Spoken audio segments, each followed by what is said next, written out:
Et restons aux États-Unis, à New York. Nous avons choisi de partager le quotidien de jeunes élèves d'une école dite afrocentrée. Ces écoles se multiplient, l'enseignement est ciblé sur la dignité et sur l'histoire de la personne noire dans un pays où la discrimination et le racisme restent d'actualité. À Brooklyn, reportage de Geoffrey Michaud et de Caroline Hick. C'est devenu un rituel à l'école Amber de Brooklyn. Le vendredi matin, c'est le moment de la réunion de famille et elle débute en musique.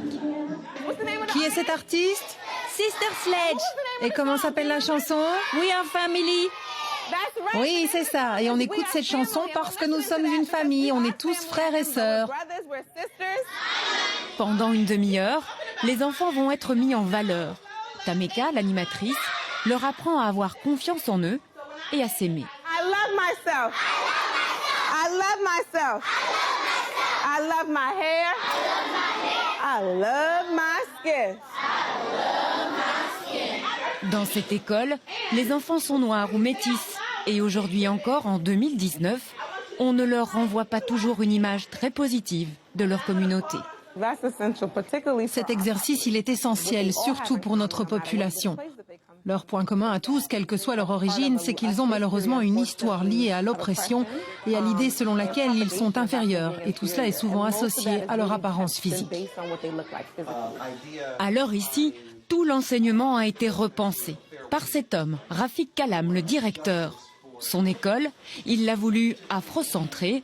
Cela veut dire qu'ici, on se concentre sur les besoins et les particularités de la communauté noire. Ça, c'est George Washington Carver, un scientifique extraordinaire. Il a sauvé l'économie du sud des États-Unis à lui tout seul.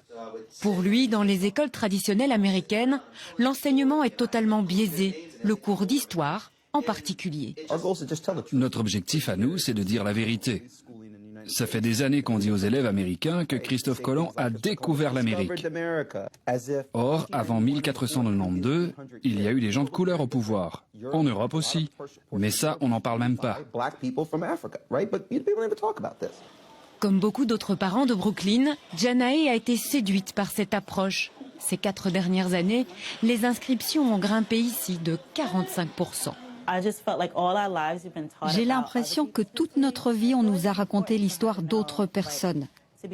Pour moi, c'est important qu'on lui enseigne son histoire, sa culture et qu'elle comprenne qu'elle est capable de devenir ce qu'elle veut, qu'elle peut atteindre des sommets si elle le veut et que tout le monde va la soutenir. Et dans cette classe, les élèves sont unanimes. L'école atteint ses objectifs.